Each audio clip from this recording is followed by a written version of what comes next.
Die News im Überblick.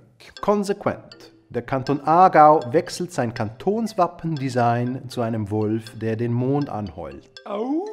Premiere im Schweizer Fernsehen.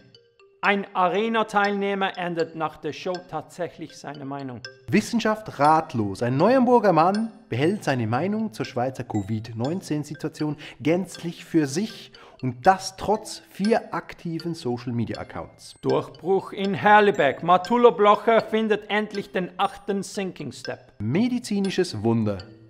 Ein 33 Jahre alter Dübendorfer fickt sich tatsächlich ins eigene Knie. Wahrscheinlichkeit 1 zu 9 Milliarden.